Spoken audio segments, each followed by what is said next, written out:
जल, the underground water, इस पर चर्चा होगी। अभी तक 5 चैप्टर्स हो चुके हैं और ये छठा चैप्टर है, बहुत इम्पोर्टेंट है, और वह है भूमिगत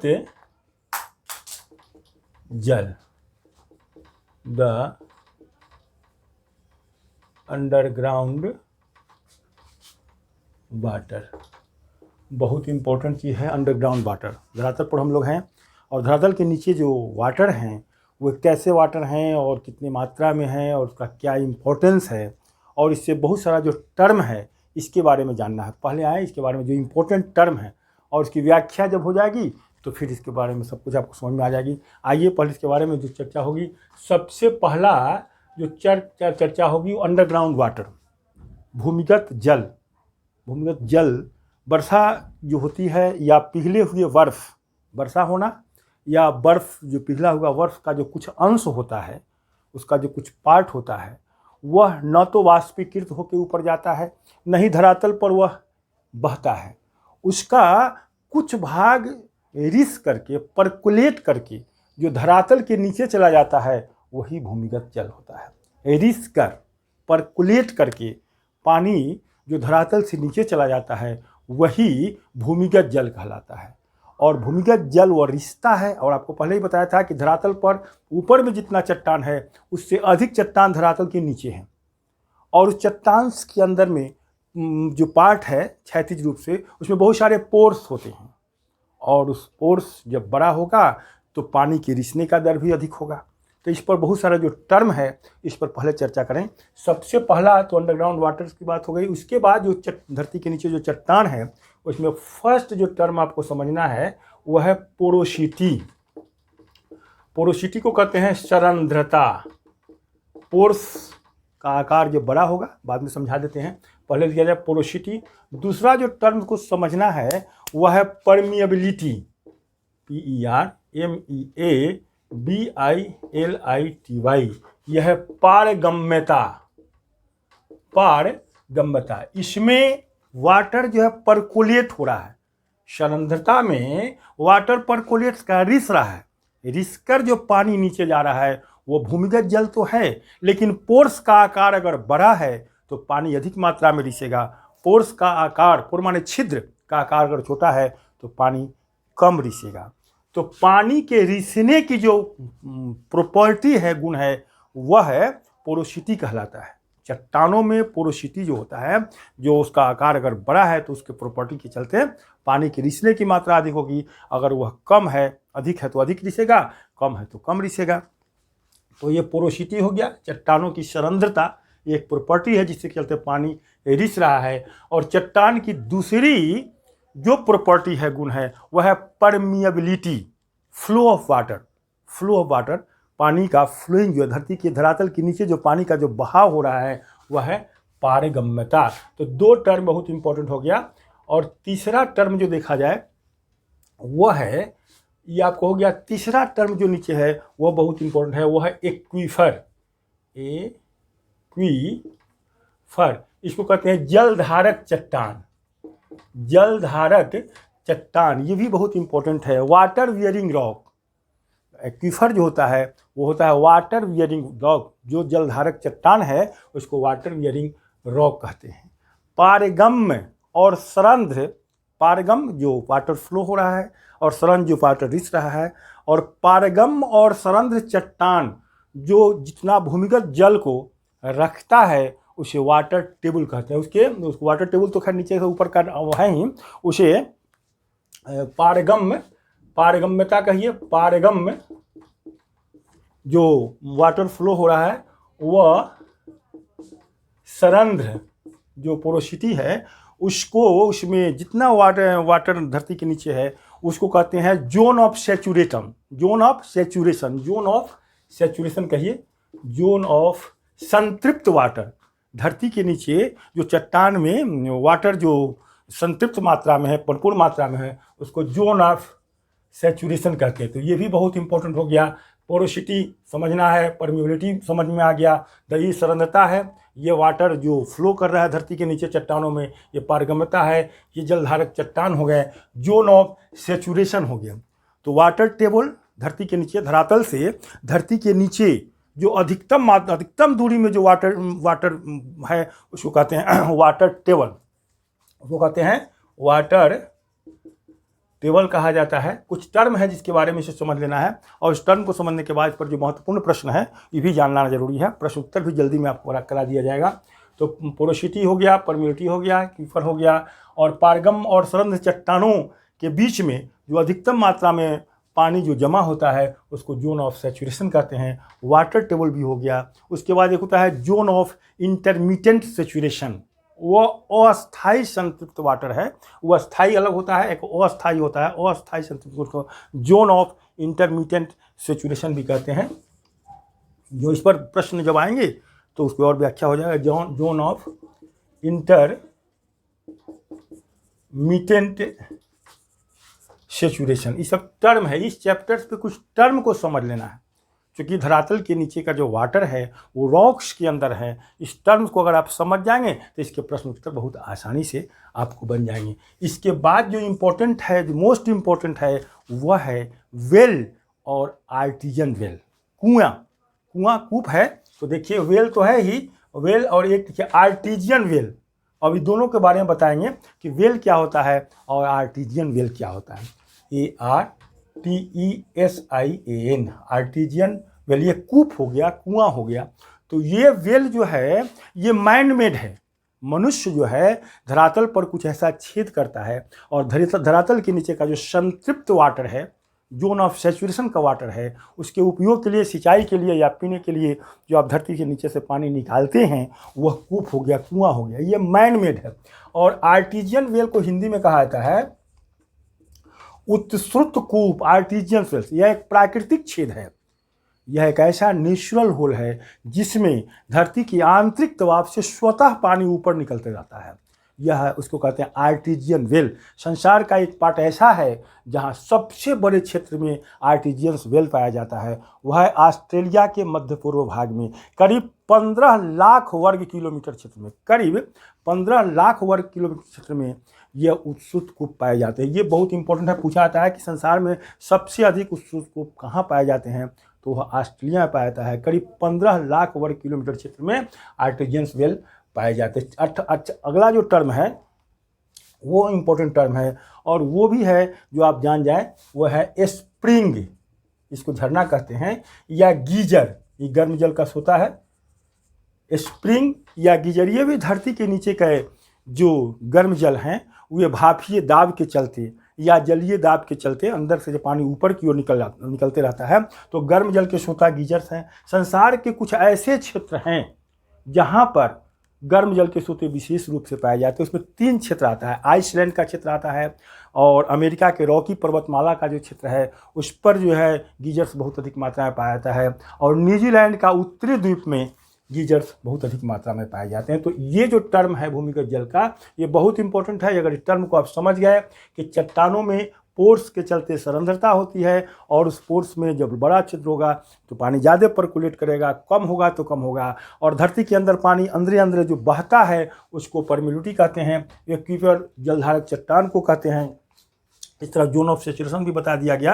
अत्यधिक मात्रा में जो पानी नीचे संतृप्त मात्रा में है तो वह जब अस्थायी होगा तो जोन ऑफ इंटरमीडिएट सैचुरेशन कहा जाएगा। कुआं भी हो गया, जो कुआं वेल हो गए, आर्टिजियंस वेल भी हो गया, स्प्रिंग भी हो गया, और गीजर्स भी हो गया। ये सारे के सारे अंडरग्राउंड वाटर में ये सब आपको पढ़ाई करना है। उसमें एक चीज़ और है, एक चीज़ और आपके दिमाग में होनी चाहिए जो इस चैप्टर में पूछा जाता है, वह है चूना पत्थर के द्वारा, लाइम स्टोन के द्वारा धरातल के नीचे जल के द्वारा, धरातल के नीचे जो जल है वो चूने के पत्थर पर जो स्थलाकृति बनाती है उसकी कौन सी विशेषता है, उसमें कौन कौन स्थलाकृति बनती है, उसके बारे में जानना है। और धरती के नीचे जो धरातलीय जल के द्वारा जो बनता है और चूने के पत्थर के नीचे जो बनता है उस स्थलाकृति को कार्स्ट टोपोग्राफी कहा जाता है। कार्स्ट टोपोग्राफी कहा जाता है।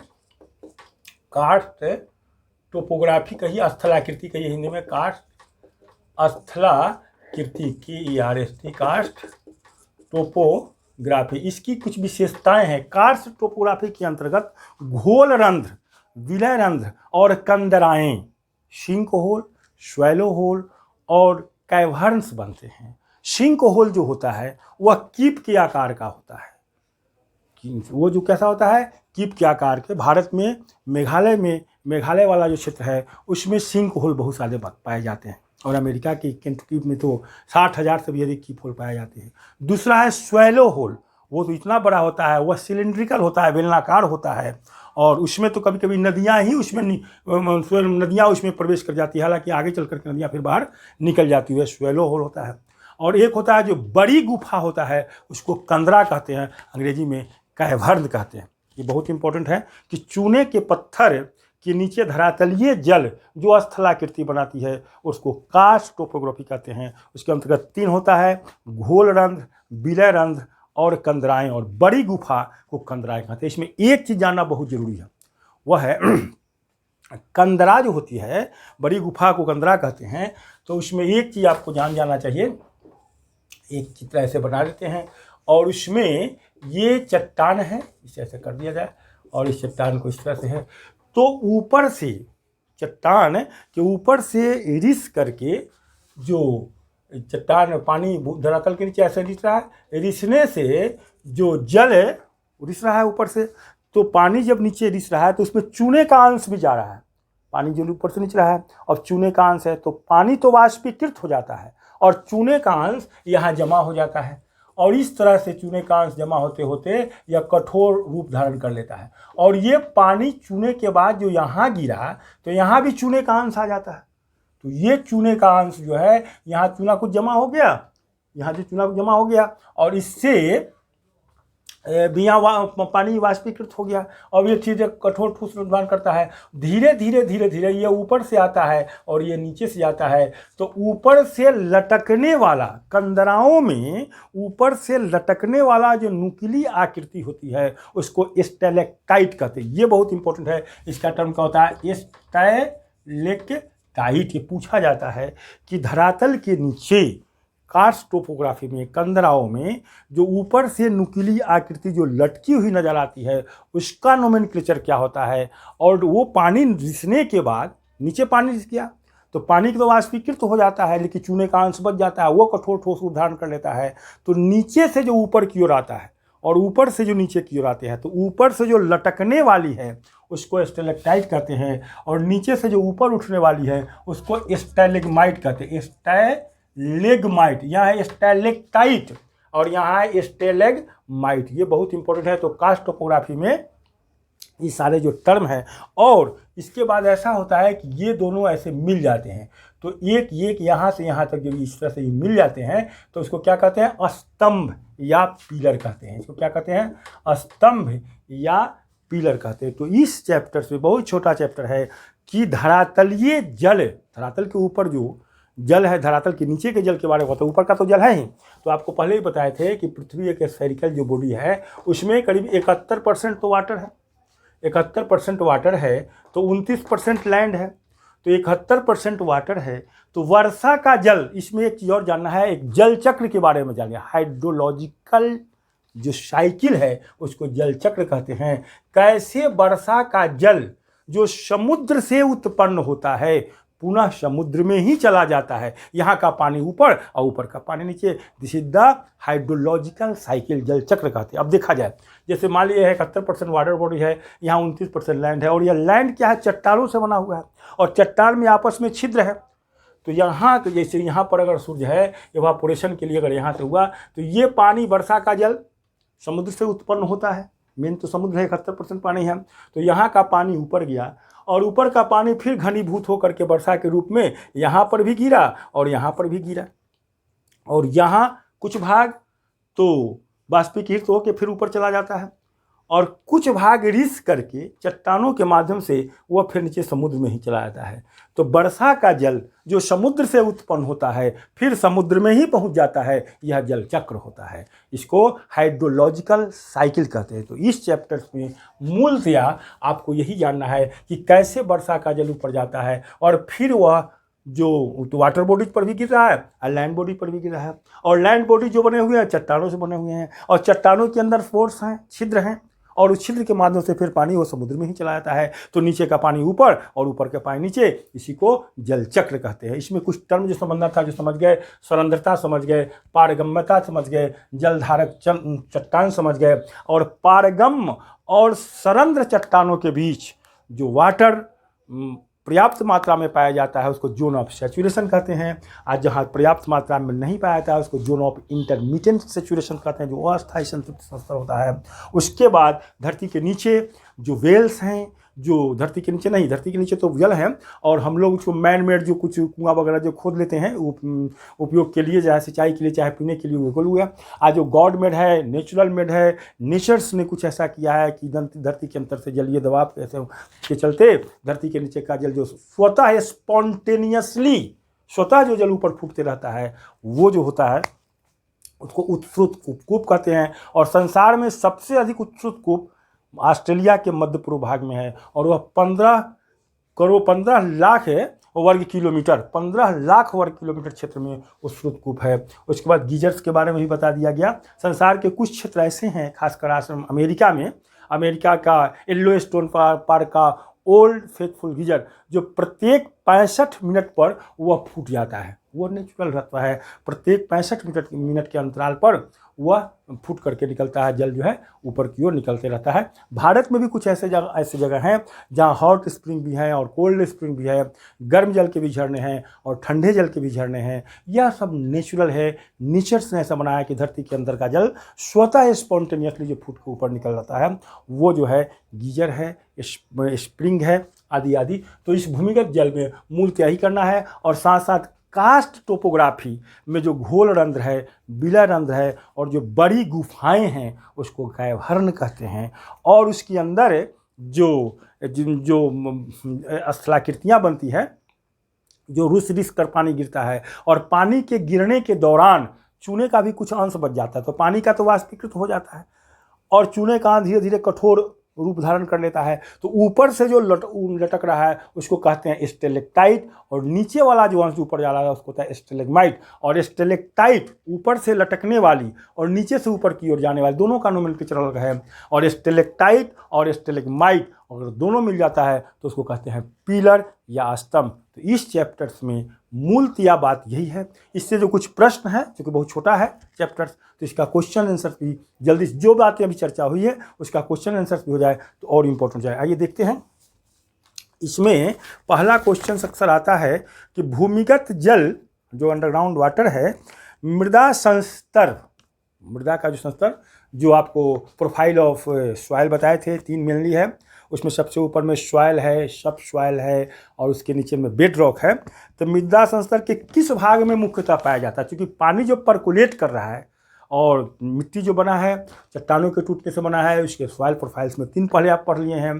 तो इसमें प्रश्न है कि भूमिगत जल द्वारा मृदा संस्तर के किस भाग में मुख्यतः पाया जाता है? तो कमोबेश तीनों पार्ट में, अपर पार्ट जो सॉइल हो गया, उसके नीचे जो है सब सॉइल हो गया उपमृदा, और सबसे नीचे जो बेड रॉक है। तो कमोबेश सारे लेयर्स में मृदा के जो 3 लेयर्स मुख्यतः है, 3 प्रोफाइल जो सॉइल के है, तीनों में पाए जाते हैं। तो इसका प्रश्न होगा, इसका प्रश्न का उत्तर होगा कि तीनों लेयर में ये पाए जाते हैं। दूसरा प्रश्न है किस गुण के कारण, किस प्रॉपर्टी के कारण भूमिगत जल चट्टानों में रिसता है? किस गुण के कारण भूमिगत जल, पानी पर्कुलेट कर रहा है, चट्टानों में रिसता है? तो आपको मैं पहले बताया कि चट्टान जो है ना उसमें पोर्स होते हैं, छिद्र होते हैं, तो वो सरंध्रता के चलते, पोरोसिटी के चलते भूमिगत जल नीचे पर्कुलेट करता है, अंतः श्रवण करता है। पानी नीचे से इसका अंतर हो गया, पोरोसिटी हो जाएगा। अगला प्रश्न है किस गुण के कारण भूमिगत जल अंदर ही अंदर बहता है, वाटर फ्लो करता है? एक में है कि पानी रिस रहा है तो पोरोसिटी हो गया, और नीचे रिसे गए जल अंदर ही बहता है, वह किस गुण के चलते करता है? हिंदी में कहते हैं उसको पारगम्यता और अंग्रेजी में कहते हैं परमिएबिलिटी। तो पहला हो गया पोरोसिटी, पोरोसिटी के चलते वाटर रिसता है, पर्कुलेट करता है, और परमिएबिलिटी के चलते वाटर अंदर ही अंदर बहता है। तो पहले भी आपको एक टर्म बता दिया था, पोरोसिटी एंड परमिएबिलिटी, तो दोनों इंपॉर्टेंट हो गया। अगला है संतृप्त जल स्तर, जोन ऑफ सैचुरेशन, यही बताए क्या है? तो पारगम्य जो अंदर अंदर चट्टान के अंदर जो पानी जो बह रहा है वो पारगम्य चट्टान हो गया। और सरंध्र चट्टानों का वह संस्तर जो भूमिगत जल से भरा रहता है। पारगम्य और सरंध्र चट्टानों का वह भाग, सरंध्र माने रिस रहा है, पारगम माने पानी बह रहा है, दोनों चट्टान ही हो गया। तो का वह भाग जो भूमिगत जल से भरा रहता है संतृप्त जल स्तर कहता है, जोन ऑफ सैचुरेशन कहता है। जो चैप्टर्स में टर्म को समझाया गया उसी टर्म से प्रश्न भी हैं। तो आज बहुत जल्दी में, चूँकि बहुत छोटा चैप्टर था अंडरग्राउंड वाटर, तो टर्म भी समझा दिया गया और उस टर्म पर जो प्रश्न कैसे बनते हैं उस पर भी चर्चा होगी। और टेलीग्राम ऐप पर इसको भी भेज दिया जाएगा, आप ठीक से इसको पढ़ेंगे और पूरा का पूरा वीडियो देखेंगे, तभी आपको फ़ायदा होगा। और पढ़ाई में मैं बार बार कहता हूँ कि आप लिखने की अवश्य कोशिश करें, जो भी पढ़ें उसको लिखें और इस तरह से पढ़ें। मैं बार बार अपने वीडियो में प्रस्तुत करता हूँ कि आप भी किसी को पढ़ाने के काबिल बन जाएं। वो तभी होगा जब अपने को लिखने का अधिक अभ्यास होगा, तभी आपका पूरा फंडा क्लियर होगा, कुछ अंदर से ही बात आएगी कि इसकी व्याख्या कैसे की जाए, तो आप कर लेंगे। तो देखिए अगला प्रश्न है, अस्थाई, एक तो अस्थाई हो गया, अस्थाई संतृप्त जल स्तर को अंग्रेजी में क्या कहा जाता है? ये अंग्रेजी में क्या कहा जाता है? क्वेश्चन है जोन ऑफ इंटरमीडिएट सैचुरेशन। वो अस्थाई है, मतलब अस्थाई हुआ जोन ऑफ सैचुरेशन, तो अस्थाई हुआ था जोन ऑफ इंटरमीडिएट सैचुरेशन। अब याद करना, zone of intermediate, INTERMITTENT saturation, SATURATION, कोई बात नहीं है। अब अगला क्वेश्चन जो टर्म बताए थे, बेल एंड आर्टिजन फिल्स, एक तो मैन मेड होता है और एक नेचर्स मेड होते हैं।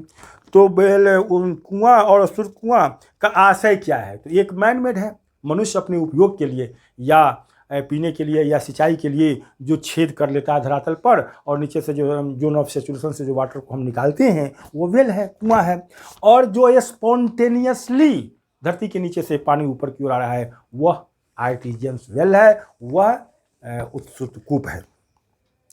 तो अगला है प्रश्न है, संसार का सबसे बड़ा उत्सुत कूपों वाला क्षेत्र कौन है? अभी चर्चा हुई, संसार का सबसे बड़ा स्पॉन्टेनियसली वाटर जो ऊपर आ रहा है, जो निसर्ग की धरती के आंतरिक बल से ऐसा शक्ति के चलते जो ऊपर आ रहा है, ऑस्ट्रेलिया का मध्य पूर्व क्षेत्र में स्थित ग्रेट आर्टिजियन वेल, जो 15 लाख वर्ग किलोमीटर क्षेत्र में, जो 15 लाख वर्ग किलोमीटर क्षेत्र में फैला है। अगला प्रश्न बहुत आसान, जलधारक चट्टान, एक्वीफर, जलधारक चट्टान को अंग्रेजी में क्या कहते हैं? तो जलधारक वाटर वियरिंग रॉक अंग्रेजी में क्या कहते हैं? Aquifer, ACQUIFER।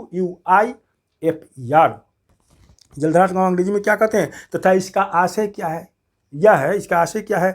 तो इसको अंग्रेजी में बड़ा अच्छा परिभाषा है, the aquifer is a water bearing rock. Aquifer क्या है? एक जलधारक चट्टान है, and refers to an underground reservoir of water, and refers to an underground, भूमिगत जलाशय का कार्य करती है। एक्वीफर क्या करती है? भूमिगत जलाशय, जलाशय को अंग्रेजी में कहते हैं reservoir, RESERVOIR, and refers to an underground reservoir of water, यह भूमिगत जलाशय का कार्य करती है एक्वीफर। एक्वीफर एक जलधारक चट्टान है। दिस मोस्ट इंपॉर्टेंट, एक्वीफर क्या है और इसका आशय क्या है? यह भूमिगत जलाशय का कार्य करती है। This the most important question of this topic. Anyway, अगला प्रश्न है, जोन ऑफ सैचुरेशन क्या है? वही बताए, पारगम में जो गमन कर रहा है अंदर अंदर चट्टान के अंदर जो जल बह रहा है, और सरंध्र चट्टानों का वह संस्तर जो भूमिगत जल से भरा रहता है, जो भूमिगत जल से भरा रहता है जोन ऑफ सैचुरेशन कहते हैं। अगला प्रश्न है, चट्टानी दरारों, अंदर में दरार है, गैप है, चट्टानी दरारों या छिद्रों, पोल्स से जलीय दबाव, जल में भी दबाव हो रहा है, के कारण भूमिगत जल की धरातल पर स्पॉन्टेनियसली स्वतः निकलने को क्या कहते हैं? इस जलीय दबाव के चलते धरातल पर स्वतः निकलने को झरना कहते हैं। क्या कहते हैं? झरना को अंग्रेजी में स्प्रिंग कहते हैं। अगला है गर्म जल के झरने, जिसको गीजर, गर्म जल के झरने जिसमें पानी भापीय दाब के कारण धरातल पर वेग से निकलते हैं, वे क्या कहते हैं? भापीय दाब के चलते गर्म जल के स्रोत जो धरातल पर कहते हैं उसको गीजर कहते हैं। उसको क्या कहते हैं? GEYSER, उसको क्या कहते हैं? गीजर कहते हैं। अमेरिका के रॉकी क्षेत्र, उत्तरी अमेरिका का रॉकी प्रमाण बताया था ना, जो फोल्ड माउंटेन में है, जैसे एशिया का हिमालय, उत्तरी अमेरिका का रॉकी, दक्षिण अमेरिका का एंडीज, यूरोप का आल्पस, तो यहाँ पर है अमेरिका के रॉकी क्षेत्र में स्थित येलोस्टोन पार्क का ओल्ड फेथफुल गीजर बहुत इंपॉर्टेंट है। प्रत्येक कितने मिनट के अंतराल पर फूटता है? स्पॉन्टेनियसली फूटने लगता है। प्रत्येक 65 मिनट के अंतराल पर अमेरिका के रॉकी जो पर्वतमाला है में येलो स्टोन पार्क का ओल्ड फेथफुल गीजर प्रत्येक 65 मिनट के अंतराल पर फूटता है और स्पॉन्टेनियसली फूटता है, स्वतः फूटता है। बहुत बहुत इंपॉर्टेंट है। पानी, गर्म पानी निकलते रहता है। अगला है, संसार के 3 प्रमुख क्षेत्र का आपको नाम बताना है जहां मुख्यतः गर्म जल के झरने और गीजर पाए जाते हैं। पहले ही बताए थे 3 जो क्षेत्र है उसमें एक आइसलैंड का क्षेत्र है, दूसरा है अमेरिका का रॉकी पर्वतमाला का क्षेत्र है और तीसरा है न्यूजीलैंड का उत्तरी द्वीप। और 3 क्षेत्र, आइसलैंड हो गया, अमेरिका का रॉकी वाला हो गया और न्यूजीलैंड का क्षेत्र हो गया, जहाँ पर hot geysers and hot spring पाए जाते हैं। अगला है, चूने के पत्थर लाइमस्टोन से निर्मित उच्च भूमि में भूमिगत जल का किस प्रकार की स्थलाकृति का निर्माण करता है? उसको क्या कहते हैं? कास्ट स्थलाकृति का निर्माण करता है। उसकी अनेक विशेषताएं हैं। अगर प्रश्न आए कि चूने के पत्थर से निर्मित उच्च भूमि में किस प्रकार की स्थलाकृति का निर्माण, देन आंसर इज कास्ट स्थलाकृति, KARST। स्थलाकृति को अंग्रेजी में टोपोग्राफी कहते हैं। अगला है, कास्ट स्थलाकृति के अंतर्गत किस प्रकार स्थलाकृति बनती है? तो उसमें उसकी जो 3 विशेषताएं हैं, घोलरंध्र जो कीप के आकार का होता है, सिंह के होल कहते हैं, दूसरा है विलयरंध्र स्वैलो होल कहता है जिसमें नदियां भी उसमें समा जाती हैं, हालांकि आगे में फिर नदियां ऊपर निकल जाती हैं और वो जो होता है वो बेलनाकार होता है। और एक है कंदरा, जो बड़ी गुफा को कंदरा कहते हैं। तो इसकी 3 कास्ट प्रकार 3 मुख्य विशेषता हैं, घोलरंध्र, विलयरंध्र और कंदराएं। बड़ी गुफा को कंदरा कहा जाता है। अभी क्वेश्चन आ गया जो पहले बता दिए थे, घोलरंध्र तथा विलयरंध्र की आकृति करती है। तो घोलरंध्र कीप के आकार का होता है और विलयरंध्र जो है बेलनाकार सिलेंड्रिकल होता है। भारत के बारे में क्या, भारत में कुटुम्बसर की गुफाएं भारतीय कंदराओं में, बड़ी गुफा को कंदरा कहते हैं, प्रसिद्ध है। यह कहाँ है? छत्तीसगढ़ के बस्तर जनपद में। छत्तीसगढ़ बाद में मध्य प्रदेश से अलग हो गया, तो छत्तीसगढ़ के बस्तर जनपद में कुटुम्बसर की गुफाएं हैं। तो बहुत आसान है, तो रट लेना आपको। कंदराओं के ऊपर, अब आइए तो लास्ट क्वेश्चन जो बताए थे, स्टेलेक्टाइट और स्टेलेग्माइट, जो ऊपर से लटक रहा है वो स्टेलेक्टाइट हुआ और नीचे से जो जा रहा है वो स्टेलेग्माइट हो गया। और स्टेलेक्टाइट और स्टेलेग्माइट जो दोनों मिल जाते हैं तो वो क्या कहलाते हैं? वे पिलर कहलाते हैं। तो है, कंदराओं में ऊपर से लटकने वाली नुकीली आकृति किस नाम से जाना जाता है? तो बस आपको बता दिया, स्टेलेक्टाइट होता है। और कंदराओं में नीचे से उठने वाला, एक ऊपर से लटकने वाला और एक नीचे से ऊपर उठने वाला आकृति किस नाम से आता है? तो अगर ऊपर से आ गया लटकने वाला तो स्टेलेक्टाइट और नीचे से ऊपर जाने वाला तो होगा स्टेलेग्माइट। अब याद करना हो, ऊपर से लटकने वाला स्टेलेक्टाइट और नीचे से ऊपर जाने वाला स्टेलेग्माइट। और ये दोनों जब मिल जाते हैं तो जो बनता है उसको स्तंभ या पिलर कहते हैं। ये भी एक क्वेश्चन ही है कि दोनों जब मिल जाता है तो किस प्रकार की आकृति बनाती है? तो वो होता है स्तंभ या पिलर। तो इस तरह से भूमिगत जल के बारे में जो बेसिक बात है वो आपको बता दिया गया। बहुत आसान क्वेश्चन था। क्वेश्चन आंसर्स का भी एक्सप्लेनेशन हो गया और चैप्टर्स में जो इम्पोर्टेंट टर्म है वो बता दिया गया। इसमें बहुत इंपॉर्टेंट था जल चक्र समझना, बहुत इंपॉर्टेंट था कि जो धरती के नीचे जो चट्टान है उसका किसका पोर अधिक है। तो पोरोसिटी के चलते, सरलता के चलते ही पानी रिस रहा है और पानी अंदर ही अंदर जो बहता है वह परमिएबिलिटी के चलते, पारगम्यता के चलते चलता है। और सरंध्र और पारगम्य चट्टानों में जो जल भरा रहता है उसको जोन ऑफ सैचुरेशन कहते हैं, जो संतृप्त मात्रा में होता है। और जो संतृप्त मात्रा में जो नहीं होता है उसको जोन ऑफ इंटरमीडिएट सैचुरेशन कहते हैं। उसके बाद कुछ मैन मेड जो कुएँ हैं, जो मनुष्य अपनी आवश्यकता के लिए जो धरातल पर छेद कर लेता है वो कुएँ हुआ। और जो स्पॉन्टेनियसली, दोबारा मैं इसकी व्याख्या कर रहा हूँ, जो स्पॉन्टेनियसली धरातल के आंतरिक दबाव के चलते जो पानी ऊपर निकल रहा है उसको आर्टेजियन वेल्स कहते हैं। उसी तरह से कुछ स्प्रिंग है, गीजर्स हैं, वो भी धरती के नीचे के जल जो है ऊपर की ओर निकल रहे हैं।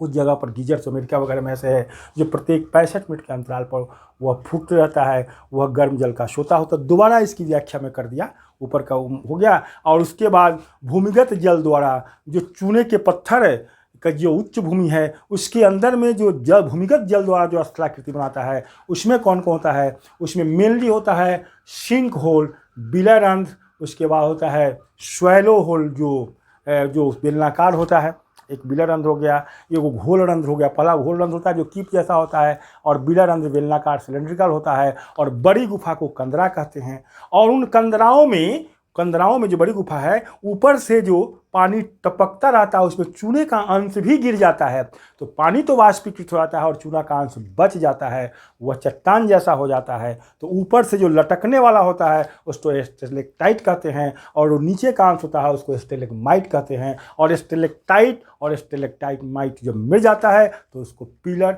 या स्तंभ कहते हैं। तो इस तरह से अंडरग्राउंड वाटर के बारे में आपको बता दिया गया कि किस तरह से धरती का पानी, धरातल का ऊपर का पानी नीचे रिसता है, और चट्टान, धरती के नीचे जो चट्टान है अंदर में बह रहा है, फिर जलाशय जनित जो चट्टान है उसको एक्वीफर कहते हैं, और धरती के नीचे का जल कुछ तो मैनमेड ऊपर आ रहा है, कुछ उसको स्पॉन्टेनियसली आ रहा है, और उसमें कास्ट टोपोग्राफी जो चूने के पत्थर से जो स्थलाकृतियाँ बनती है, तो सारे के सारे इस चैप्टर की जो इंपॉर्टेंट बातें हैं बता दिया गया, और इसमें जो महत्वपूर्ण क्वेश्चन आते हैं वो भी बता दिया गया। थैंक यू वेरी मच, बहुत अच्छा है। और इस तरह से आपको जो लिथोस्फीयर का 6 इम्पोर्टेंट जो टॉपिक है वो समाप्त हो गया है। Thank you very much. Okay.